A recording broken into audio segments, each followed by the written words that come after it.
Hi, I'm Wilmot Collins. This This is is me. me. This is me. Yeah. This is me. Well, ladies and gentlemen, welcome back to This Is Me. I'm D. Curtis, your host, joined by my co-host, Mr. Tucker. Tucker, what's happening? Well, I am nervously excited because Hmm. today we got a big one. Me Today too. is someone with, it's a book, it's a novel, it's an encyclopedia of an Hmm. experience that he's lived. And wow, people, you guys are in for a treat. I think I can introduce him, and you got to introduce him because I'm completely taken. Why you gotta put a low on me, my man? I'm gonna say what you're scared. Just try, man, just try. I would try. Well, I would try. Ladies and gentlemen, today on This Is Me, we have the mayor of Montana, Mr. Collins. I'll let him introduce himself fully. Mr. Collins, welcome to This Is Me. Thank you, and it's a pleasure to be here. You want me to introduce myself, so I'll try to do myself justice. I Okay. was, born and raised in Liberia, West Africa. I went to elementary school, Firestone School. My parents worked for the company, and after I completed Firestone School sixth grade, I went to Cara High School in Nimba County and graduated from Cara High School, went to Ricks Institute Junior College and graduated from there. Then I went to the University of Liberia, graduated from there with a political science and sociology degree. And I started to teach at SOS Children's Village in Matadi, Liberia, Monrovia. And I taught there for about 3 years. And then the crisis happened in Liberia. And we all fled, as you all know. We fled, left, and my fiance at the time and myself went to Ghana. We were on one of the ships, I think the second ship that left Liberia, went to Ghana, and we were taken in by the SOS Children's Village in Tema, Hmm. and we stayed there. But in a nutshell, my wife was she had been to Montana as an African exchange student, and she lived in Helena, Montana, where we reside. But Okay. at the time, she was in the high school.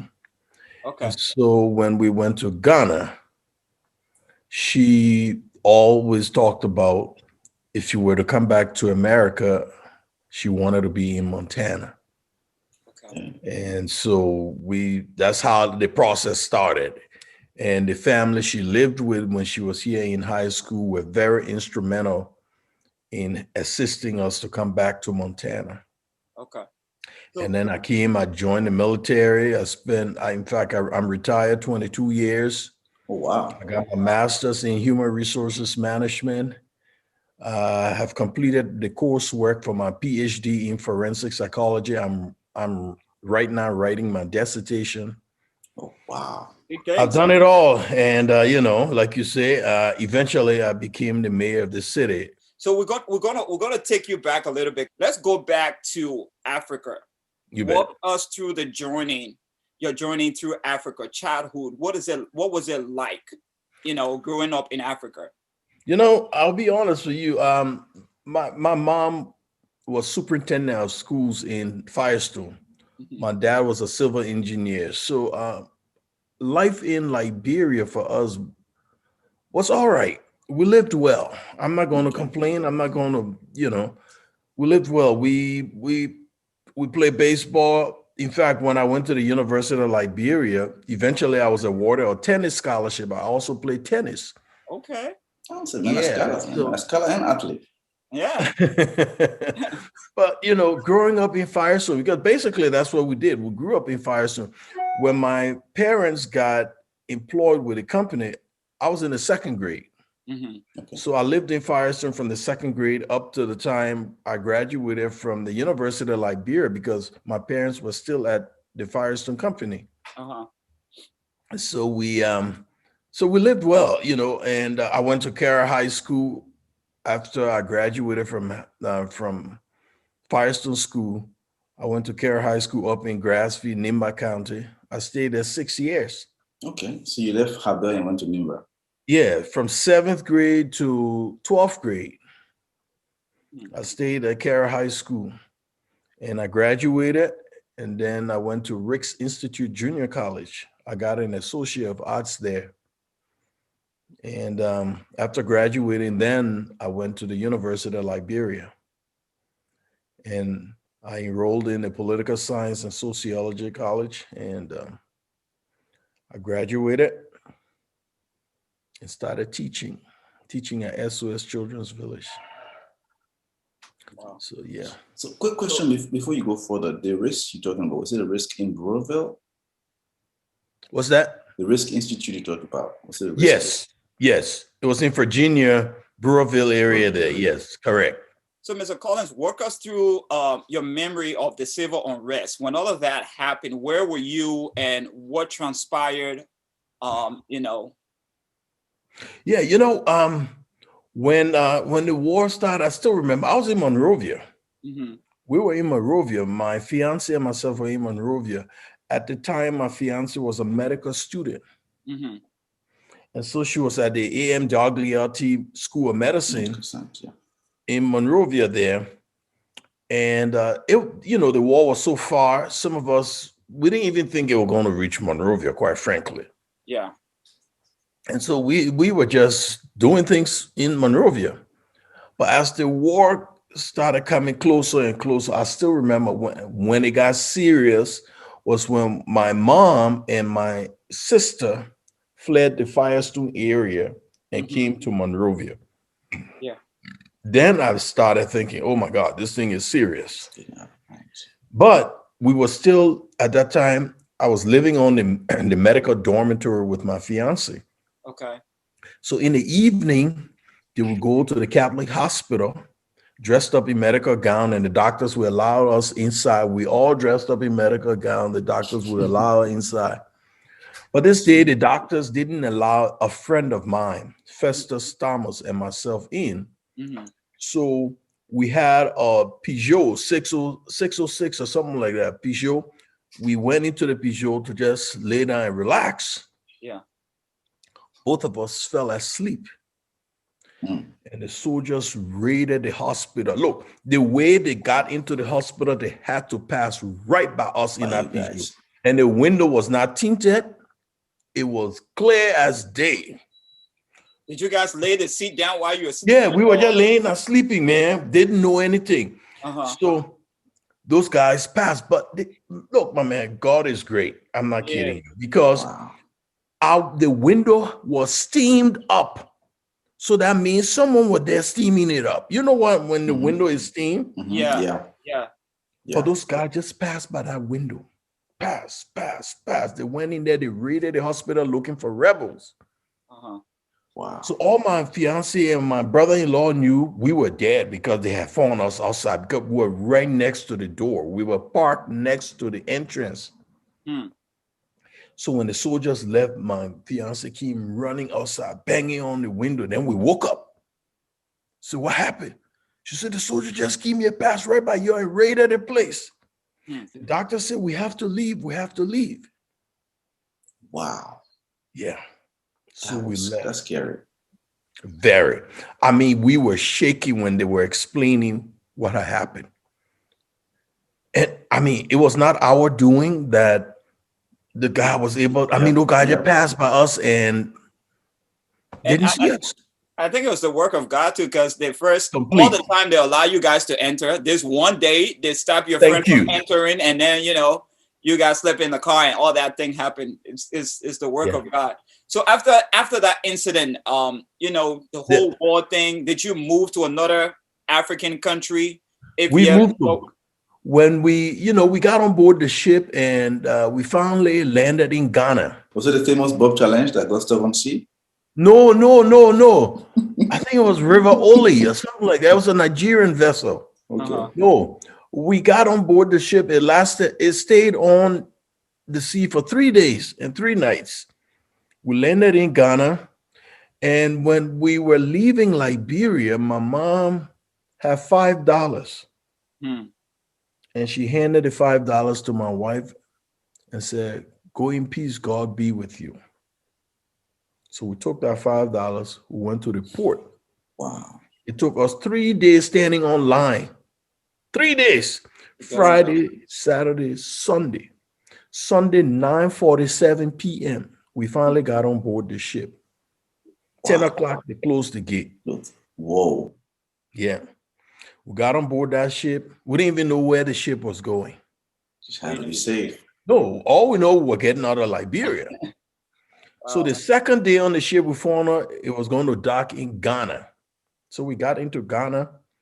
And then I told my wife, I said, "Hey, give me the $5. Let me go look for SOS Children's Village because I will ask them to keep us." So she handed me the $5. I stopped a taxi at the port in Tema. Mm-hmm.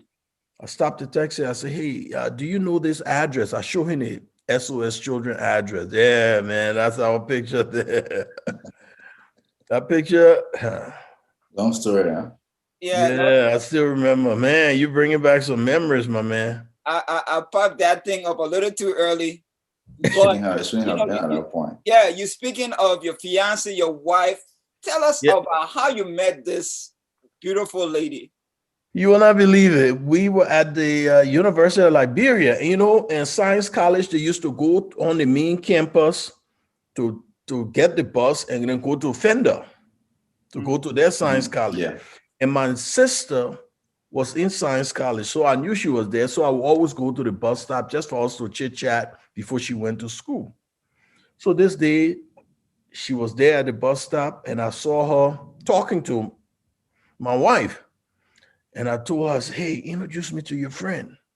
She said, "No, you're not serious. This girl is too serious for you." It's the same. Yeah. She don't promote your So just like that. the campaign. So the bus came just in that time. When the bus came, I jumped on the bus with her. Okay. I drove all the way to Fender. Uh-huh. And I came back on the bus.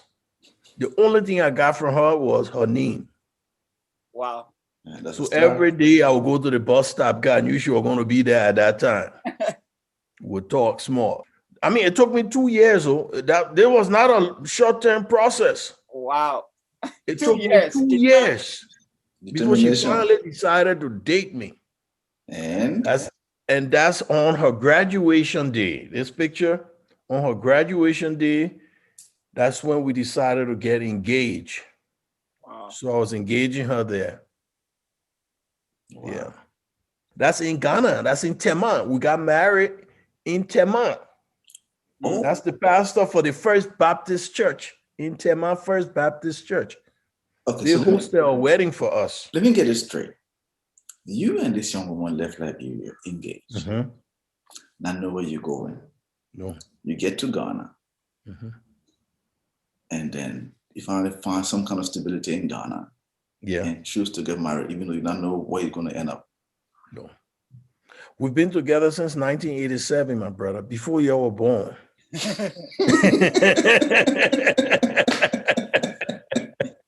Yeah, since 1987. That is amazing. So what's your advice to young couples? Like 1987 up to now, you guys still smiling? Yeah. I'll tell you what, my man, I'll be honest with you, patience, because, marriage is enjoyable. I'm not going to kid you. Marriage is enjoyable, but it also comes with some struggles because you have two people coming together who have different ways, who were brought up differently. Yeah. And you have to find a way to make it work. Mm-hmm. And we're not going to say we haven't had our struggles. I would lie to you if I said we haven't had our struggle. Mm-hmm. We've had our struggle, but the one thing I know for sure we've always done, when you're wrong. Yeah. Just as sorry. Some people just don't apologize. Yeah. But we know when we're wrong. If I was wrong, I'll be the first person to go back and say, "I'm sorry. That's I screwed powerful. you." That's powerful. She would do the same. She would apologize if she knew she was wrong. And so it kept us going. And of course, we know where we're from. We're from Liberia. We have to, you see, you have to try extra hard when you come into this country so as to not make that stereotype, because the people already got a stereotype about you. Yeah. You're from Africa, you're from the jungle, you're from the this, you're from the that. You got to show them that no, you have to bend over backwards. But mind you, bending over backwards will lead to success. I'm not kidding you. Mm. Learn to apologize when you're wrong, man. It doesn't take anything off of you. It doesn't make you less of a person. So, Mr. Collins, I want to take it back just a little bit back to the normal day time before the whole whatever been. Is there any memory from Liberia of your childhood that you still keep or on to cherish? Yes. You say memories? Yeah. My friends. I still keep in touch with some of my friends. Like last night, I couldn't sleep, so I woke up around 2:00 this morning. Mm-hmm. And then I went on WhatsApp. I texted my friend, Lionel Keller. He was very instrumental we went to Carroll High School together. He was my best friend. And I texted him on WhatsApp. He responded. And then I said, "What are you doing at WIG?" He said, "My man in Liberia at 9:30 in the morning." Uh-huh. I said, "Oh, it's 2:30 here." He said, "You should be sleeping." But, and so we kept going back and forth. We still keep in touch. I miss my siblings, We lived well in Firestone. I miss Firestone. In fact, about 12 years ago, we took our kids back to Liberia to show them where we grew up, to introduce them to their cousins, their uncles, and it was something. My son didn't want to come back. He felt at home. Wow. He said, "Dad, let's stay. I don't want to go back to America. Let's stay here." I said, "No, I got to go make money, my man. We can't stay here. We're here on vacation." But the kid didn't want to leave. And how did that make you feel? Felt at home. How did you feel inside when you saw your kids at ease where you grew up? I felt good, because sometimes you find people, because they live so well here, Mm-hmm. they will talk down at other places. No. He went there. He saw all the people. He saw the struggles. We give him $2 a day, all right, for his allowance while he was in Liberia. He was 14 years old at the time. So we give him $5 a day, and he would take $2 out of his $5 every day and give to the driver, right? And man, he couldn't believe how much impact he had on that family. Just from $2. Every day he would give the guy $2. He had such an impact. So, but I miss all those memories, man. You can't forget. So now, is there anything you and your friend used to get in like trouble when you guys were speaking and growing up that you still remember? Oh yeah, lots. We used to play baseball together, and we used to, do what guys used to do too, run around the place, For me and my brothers, we had motorbikes. My dad bought us motorbikes. We were 5 brothers at the time, and all 5 of us had motorbikes. So we used to drive around Firestone, And even when I went to Carroll High, I made some really good friends. That's where I met my buddy Lionel Keller, where I was texting this morning. And so there are lots of things we do. So when you look at your family and you look at where you've been, your parents, your upbringing and stuff, what would you say has been one of your proudest dad's moment? I think because when we were going to Liberia, I remember my son, I told them, I said, "This trip is on me. We're paying for it. So tell me what I can do to make this trip memorable." And my daughter said, let's go on the beach. I want to spend hours on the beach. I said, "That's easy." And my son said, "I want to meet the president." Ellen Johnson Sirleaf. The man got so, okay. But dreams. I was able to make it happen. Nice. Okay. And so when he met the president, he said, "Dad, a lot of people here. Why don't you stay here, work here, do this?" But I could tell he was so proud of me. I was able to make that dream come true. Oh, Yeah. yeah. Beautiful. It means a lot. It means a lot. Well, ladies and gentlemen, I know I haven't had the opportunity to meet a president yet. Pache, your pa came to a president before? Not my dad, but I have personally met several presidents. Oh, you met So, us. sorry to bust your Okay. bubble. So I on my own. Yeah, bust my bubble. But ladies and gentlemen, stick around. We got more to uncover it. We'll be right back. Let's hear from our sponsors. Your jubilation and celebration. Are you planning a wedding, celebrating an anniversary, or a graduation party? How about that crowd-pulling concert? Book D. Curtis now for an unforgettable experience. With D. Curtis as your master of ceremony, your event is guaranteed to leave an impression. Book now. Book D. Curtis at bookdcurtis2018gmail.com or call 804-714-7850. D. Curtis, your event is his business. Don't forget to subscribe, hit the button, share, let people know this is me. Well, ladies and gentlemen, welcome back. Thanks for sticking around with us. We're going to get to know our mayor even more. Mr. Collins, welcome back, sir. Thank you. Life in America. How did it all begin? You know,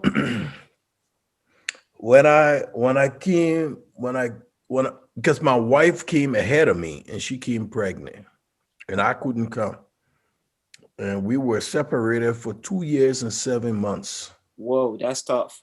So it wasn't easy because I was in Ghana, then I went to the Ivory Coast, then I went to Liberia, all of that.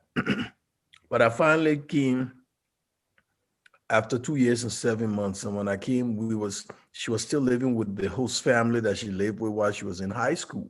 Mm-hmm. So I joined there and started living there. And you see, and Montana it's a beautiful state, you know. So our host father was assistant principal at the local high school. Okay. And our host mom was an elementary school teacher. Oh, wow. So every morning, because I didn't work, my first 2 weeks in Montana, every morning when my host dad is going to school, I would just jump in the truck and come to town with him because we live out of town. They had a ranch, that's where we lived. Mm-hmm. And so then I would walk around town, getting familiar with town and all of that. And on my third week, I was walking and I saw the Capitol building. And I walked to the Capitol building. And I walked up the stairs to the Capitol. When I entered the Capitol, Mm-hmm. to my right, I saw Office of the Secretary of State. Okay. To my left, I saw Office of the Governor. So I said to myself, I'm going to the governor. So I beeline to the governor's office. I got stopped. And mind you now, that's my third week in this country. Yeah. So the lady said, do you have an appointment, sir? I said, no, ma'am, I don't have an appointment. She said, would you like to make one? I said, yes, ma'am. So she opened up the book and I'm writing my name down. Look, God, he's something, my man. I'm not kidding you. Because all this thing I tell you, that's not my doing. Yeah. I'm about to ask, do you know what you're doing? Yeah. Like, why? You just show up to the people place. But listen to this. So I'm writing my name down. Uh-huh. Because the woman gave me the book to write my name, my address, phone number, all that. So I'm writing it down. And then this gentleman comes behind me. Mm-hmm. And then he said, may I help you, sir? I said, no, I'm here to meet the governor. And then I went on. And he said, well, I am the governor, Mark Roscoe. What can I do for you? So I stopped. I turned around. Uh-huh. I said, well, sir, I'm Wilmot Collins. I just came from Africa. I thought I should come and meet you. Okay. He said, what part of Africa? I said, Liberia. He said, oh, where the slaves went from here. I said, yeah. He said, come on in. Wow. Okay. I went straight into his office. So he said, Mr. Collins, what do you do? I took out my paper resume from my pocket because I never went anywhere with all my resume. I didn't have work. Uh-huh. He said, so Mr. Collins, what do you do? I took out my resume from my pocket. I handed it to him. He opened it up. He looked at it. And he pressed his intercom. He said, Pat, would you come in? So this lady came in. He handed my resume to her. He said, what can we do for Mr. Collins? Wow. 2 weeks later, I was working. Wow. Okay. That's just wow. Tell her that. Like, so were Just like you that. on the search for a job, or you just walk on board and then you just saw the place and you say, I'm gonna That's go? it. That's Did you all I walk was doing. I was walking Okay. around, getting familiar with the place, walking about. Yeah. And then I saw the building. But I always, all the time, I would travel with my resume in my pocket, just in case. That's what it say. Be prepared for the opportunity that you don't have. That's it. So an opportunity Collins, present itself, and you're already ready. Patrick, what are you about to say? I'm out of words, man. It's, you know, Yes. they said, let the Lord order your steps. Yes. I think that's what happened in that case. Your steps were just ordered in a way that everything was just divinely orchestrated. That the man you were taking a moment to see was actually waiting to see you. Yeah. Wow. Yes. The grace of So, God. so Man. then talk to us more about this. 2 weeks later, you got a job now. What was the job? What were you doing in? I was a counselor at a home for children. Okay. Yeah, because the lady he called in knew that there was a vacancy at this place, Intermountain Children's Home. Mm-hmm. And so I was a counselor there. And my wife was still in school, Mm-hmm. nursing school. And we had our daughter. I saw my daughter for the first time when she was 2 years old. Wow. Wow. So when I started working at this home, this Intermountain Children's Home for kids, I saw another ad in the paper, in the newspaper. Mm-hmm. It said that they were looking for a janitor. I applied for the thing. The lady called me for the interview and they gave me the job. Mm-hmm. So on my days off, early evening, I go to the school and clean the school up. Elementary school. You know the people's school, I joke, the BB. Yeah. I mean, I will clean that school up every evening. I go there, clean it. Every evening I go there, clean it. How many But- degree holders will go look for janitor job? But anyway, continue. I'm But amazed. God, look, my man, I'm telling you, I will tell you, God is something, Uh-huh. So I'm cleaning the school every day. I go there, clean the school. So one of the teachers was pregnant and she was going on maternity leave. Uh-huh. So I went to the principal. I said, can I take over her job while she's gone? Wow. The principal looked at me. Do you have a degree? Right? Yes, ma'am. She said, but when you apply, you didn't put your degree in.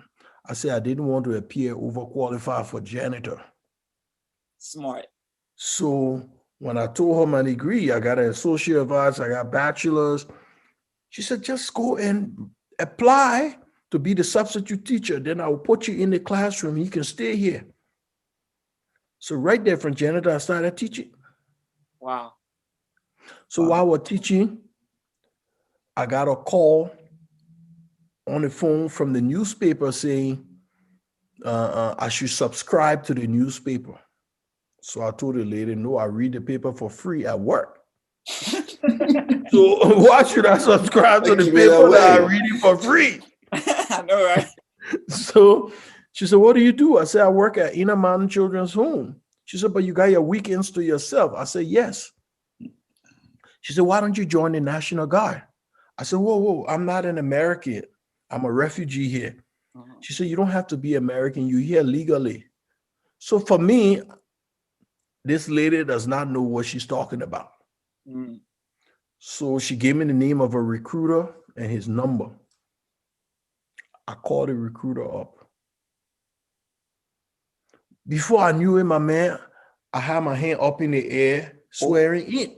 Before I knew it, the people sent me to Fort Jackson, South Carolina for boot camp. Wow. For,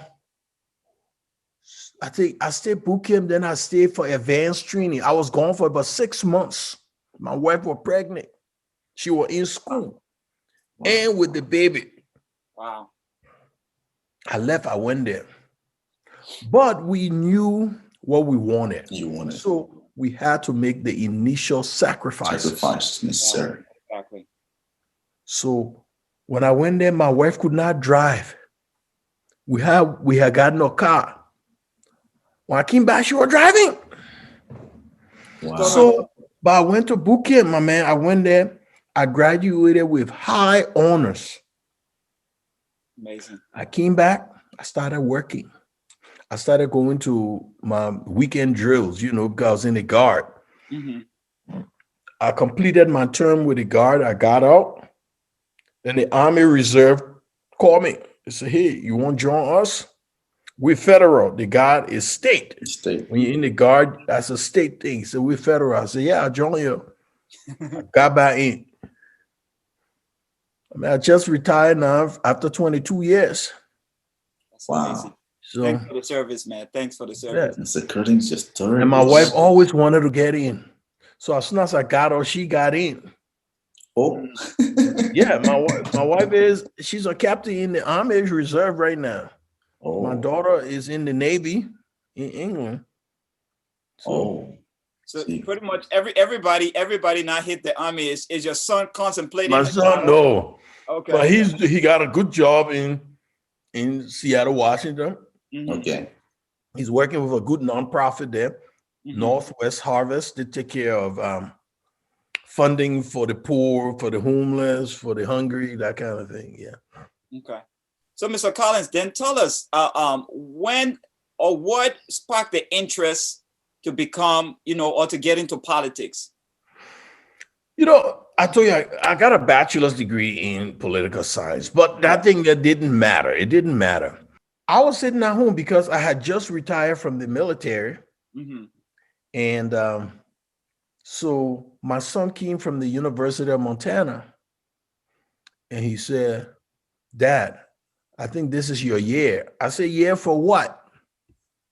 He said, you always say one day you'll get into politics. I think this year is your year.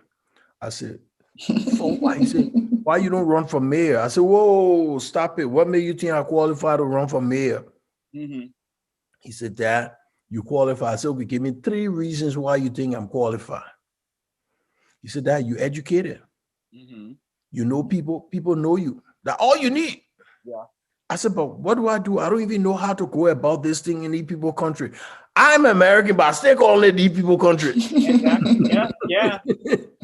You know what I'm saying? Exactly so. So he said, Dad, what you need to do, call some of your friends and tell them this is what you want to do. They know what to do. So I invited some people. The same table I on, that where we sat down. And after we got through eating dinner, look, God, I always go back to that guy, my man. I'm telling you, because it's not my doing. It's not my doing. Come hear this one again. You'll see what I'm talking about. Yeah. So we got through eating. And we're sitting down, and I told them, I said, look, guys, I'm thinking about running for public office. I'm thinking about running for the mayor. One of the lady yelled, said, oh my God, this is fate. I said, what do you mean? She said, last night we were thinking about asking you to run. Oh, wow. Okay. Oh, wow. That's not my doing. Wow. Oh, wow. Yeah. So the Bible and then my son, when the woman said that, he said, I rest my case. Exactly. Witnesses. Exactly. Yeah. Exactly. So the Bible says from the mouth of babe. Yeah. That's where it started. Your son said this, and he got that, I don't know, revelation from somewhere. And here is the lady confirming it right here that had already been thinking about it. Very next day. Yeah. And what was your reaction? Chills. I can Chills. imagine. I said, what? So I said, but I don't know what to do. They said, the first thing you do is talk to your family. So, my wife from Liberia, as soon as I told her, I said, I won't run for mayor. She said, keep me out of it. Keep me out of your deal. Keep me off. But eventually we all came around, and we started our process. Wow. That's amazing. And we pound the pavement. We did all the debates. I never shy away, even though I always tell people I lean Democrat Mm-hmm. because, I am open because some of my ideas, like last week, somebody asked me to meet with me. Mm-hmm. So I went and had coffee with this person last week. And the person, what they said, why don't you be a Republican? I said, what have I done Mm-hmm. for you to think that I'm a That Republican? makes He you said, think you're a Republican, yeah. no, but this person was on. He said, look, I follow you and you are all about people. And so when you're about people, it's not a Republican thing. It's not a Democrat thing. It's a human thing. It's a human thing. So you can be a Republican and still care about people. You can be a Democrat and still care about people. You can be an independent and still care It's about okay with people. people, yeah. Now you see this picture you're showing here. Now I gotta go back. The Yeah, guy correct. next to me, Uh-huh. it's your white supremacist. Wow. Were on the same panel together, Mm-hmm. and but he and I became friends because he turned his life around Mm-hmm. and realized what he was doing was not the right thing, and we became friends. We were on a panel together. They were asking a question. You see me, I acted doing it. But anyway, getting back to it that's what they say. It takes a village, man. Yeah. Wow. What Yeah. a story. So, Mr. Collins, walk us through a day in the life of a mayor. What is that like? Looking at this picture. That picture there, I was invited to speak in Geneva at the UN. Oh, wow. Oh, wow. That's the picture that you're looking at. I was in Geneva, Switzerland, speaking at the UN, UNHCR. That's where I was speaking there. Wow. So yeah, that was about 3 years ago. And then last year, I was invited to speak at the 30th anniversary of the fall of the Berlin Wall in Germany. Wow. Yeah, so I left Montana and went to Berlin, Germany, and spoke at the event there for the fall of the Berlin Wall. I'm sure you all know about that. Yeah. Yeah. So this is how our local government works. Mm-hmm. We have a commission, Mm-hmm. a city commission, full commissioners, and the mayor. I chair the body. Okay. Okay, and we call it there's division of labor. We are the lawmakers. Mm-hmm. We have a city manager who execute our ordinances, our law, everything we put up. Whatever we put up, they execute it. Mm-hmm. Well, and it's not all serious. We have fun too. I'll tell you, just last Saturday, Uh-huh. I was at the same place I was when I told you this guy told me he wanted me to be a Republican. Yeah. Yeah. Right. So I went for my coffee. I'm coming back. This little girl and her mom and her sister. We're wearing a mask now, so you can't really tell whether the people recognize you or you recognize them. Yeah. But they stopped and I could tell they wanted to talk to me. Yeah. So I stopped and I did like this. I said, hello. And the little girl, 8 years old, she said, I wrote you a letter and you didn't reply. Uh-oh. Oh, boy. Uh-oh. You got to be accountable to the people. So I said, I'm very sorry. I received so many letters every day. I mean, I received quite a bit. I said, look, I took out my card, my business card, and handed it to her. I said, would you please write me again? And I will respond. So the very next day, Monday, I went to my office. I started searching all around for this little girl letter. Uh-huh. I found the letter. In fact, I got the letter here. I'll show you this letter. That's the letter that she wrote. You see the handwriting? Yeah, Collins, yes. I want to know what's in that letter if it's not too private. No, it's not. That's the letter she's writing. She's talking about COVID. Oh, look at that. Yeah. Oh. 8-year-old child. So I found the letter and I sat down day before yesterday, I got one of my cards out. That's my card. Okay. And I wrote in that card to this child. I responded to her letter. I went to her school You made her day. and delivered it. Wow. So, you know, That's and great. despite the fact that, you know, the day can get really busy with meetings and all over the place meetings, but we do find time where, you know, the kids would make a difference. Yeah. Like at another event, I remember I was at an event at a restaurant, and this little girl came to me and said, after I got through talking to her mom, I was about to leave. And she said, "Excuse me." I stopped. I turned around. She said, "My name is Charlotte. I'm 5." I said, "I'm Mayor Collins. I'm an adult." She said, and so I said, "What can I do for you?" She said, "Would you be my show and tell?" Oh. Okay. So I said, you know, I just said, "Okay, yeah, sure. I'll be your show and tell."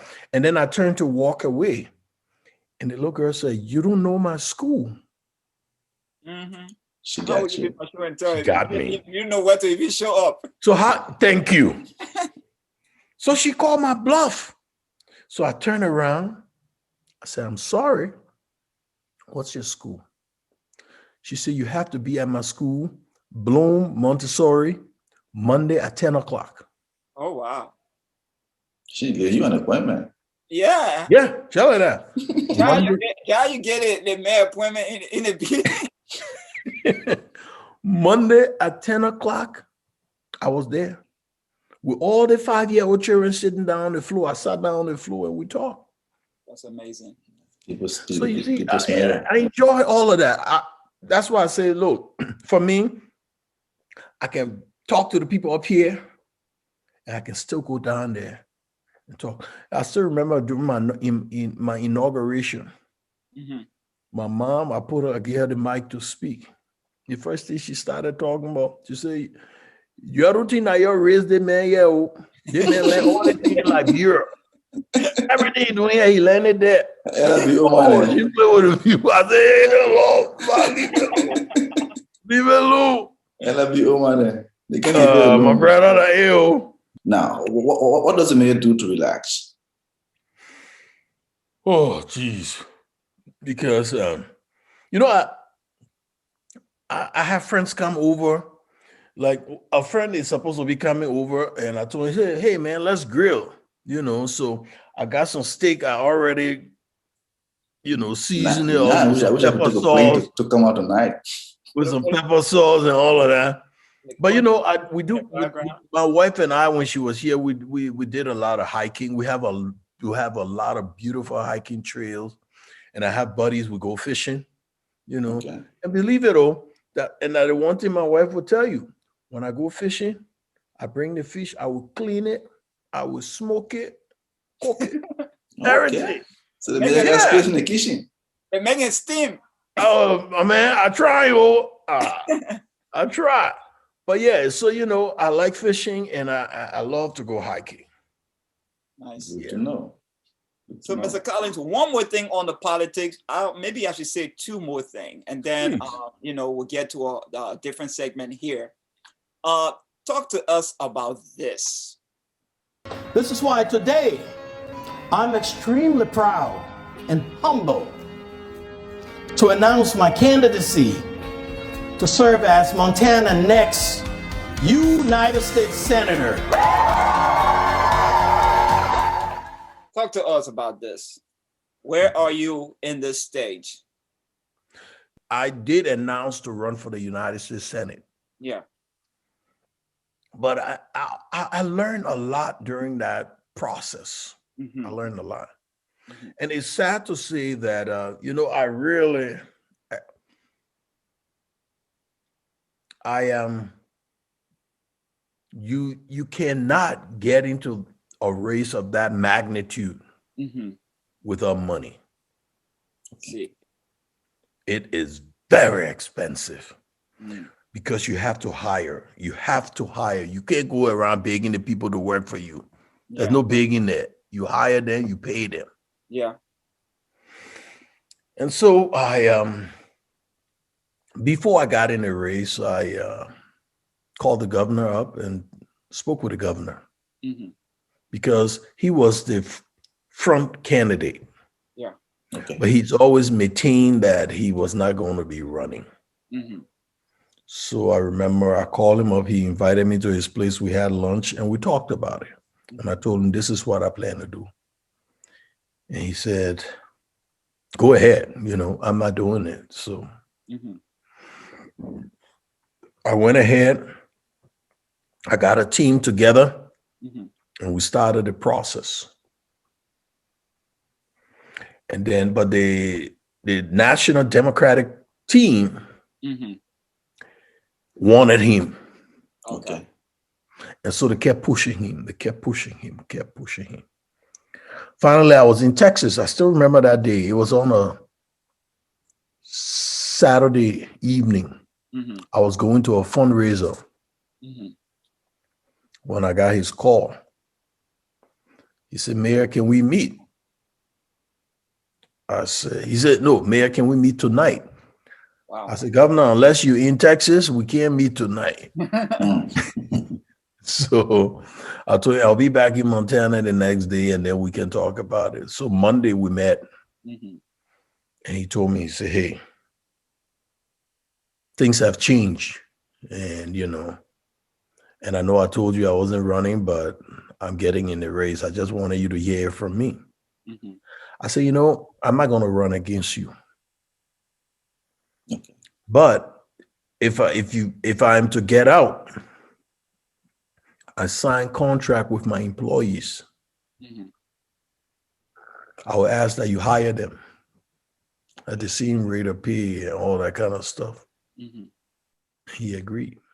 That's good. So that was one thing that relieved me of that burden because, if you sign a contract, you have to honor that contract. Yeah. And so, but man, running for Senate is no easy stuff, man. Yes, I really was trying to go for that, but it didn't happen. Still thinking about it? So that's what happened there. You still thinking about it? Oh, no, right now, no. I got my re-election coming up soon, so I got to start preparing to run for mayor again for my second term. We should look on that. We should best of luck, and if we can campaign, we'll campaign for you from our end. Just we'll get some people named like bro to start campaigning like.